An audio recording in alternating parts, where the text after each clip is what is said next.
Como pensamentos negativos e reclamações afetam seu cérebro. Toda vez que temos um pensamento, fazemos um produto químico.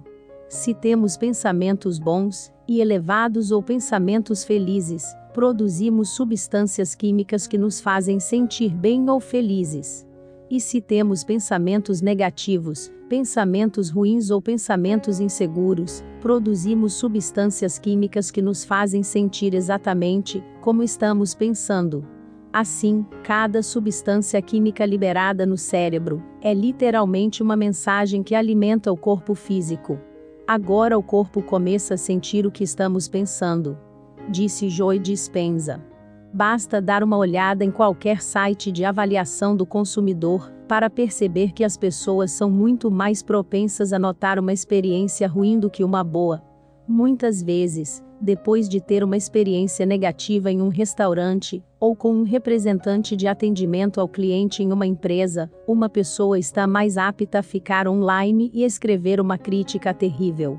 Considerando que uma experiência agradável é falada com muito menos frequência.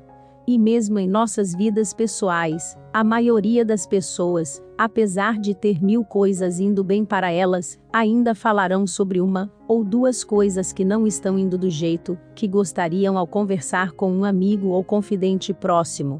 Parece que nossos cérebros ainda estão muito treinados para se concentrar no que está errado em nossas vidas, em vez de se concentrarem na prova de que as coisas estão correndo.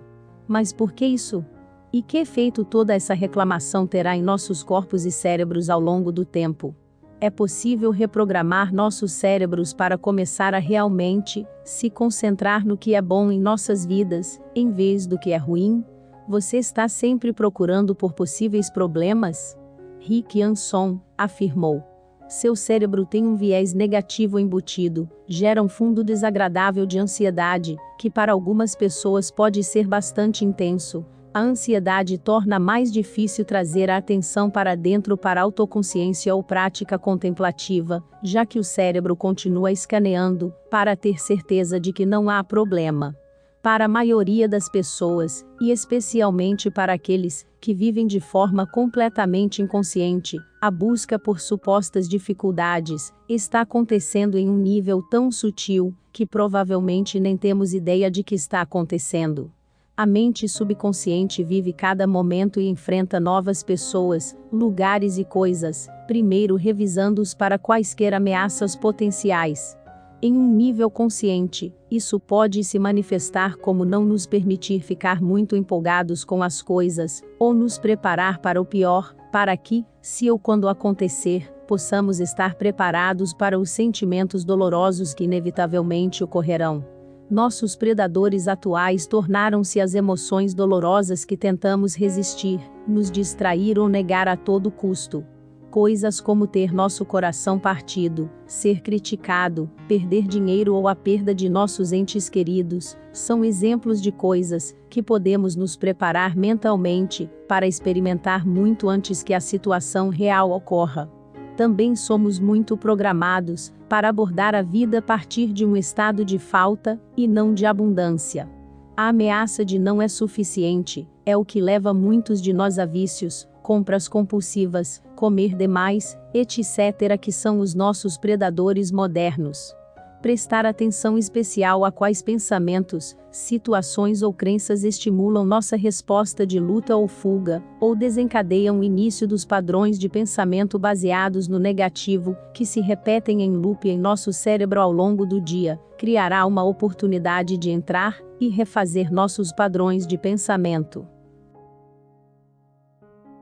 Religando o cérebro para o pensamento positivo. Os neurônios que disparam juntos se conectam, disse Donald Hebb.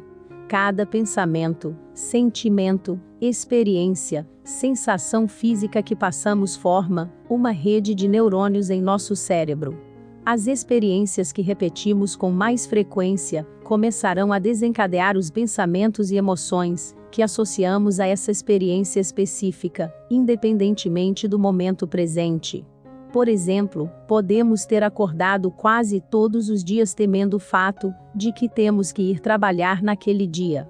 Logo, o medo de ir trabalhar começa a nos fazer pensar em sair do trabalho, e em todas as coisas que temos que fazer antes de podermos ir para casa.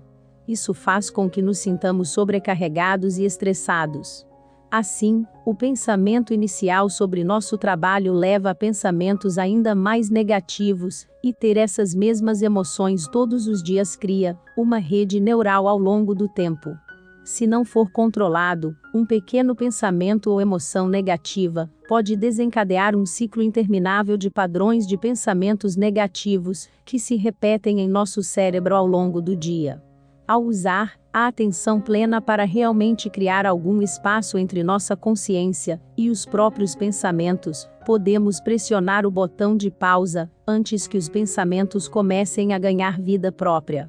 Uma vez que criamos alguma consciência em torno de nossos padrões de pensamento, devemos responder com uma vibração que é muito mais alta do que os próprios pensamentos. Energeticamente falando, as ferramentas mais poderosas que temos para usar em resposta às reclamações são o amor e a gratidão.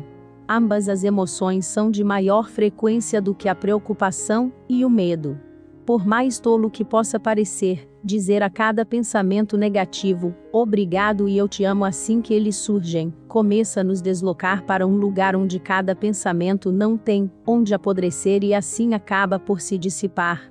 No entanto, devemos saber por que estamos nos sentindo gratos e amorosos em relação a cada pensamento. Dizer essas coisas sem a crença de que isso é verdade torna essa tática essencialmente impotente.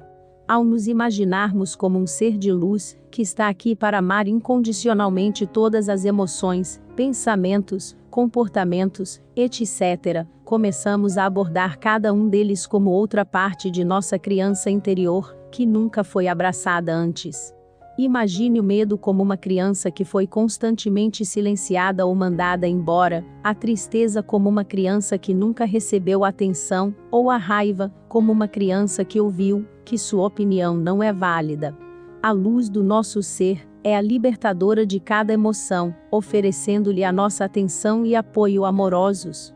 Logo, as emoções dolorosas não são mais temidas, mas abraçadas. Também começamos a reescrever nosso subconsciente, para procurar ainda mais coisas, a cada dia para agradecer. Novas redes neurais são criadas com base em emoções positivas e gratidão. A vida então começa a refletir de volta para nós nossa nova felicidade e disposição amorosa. Gratidão. Namastê.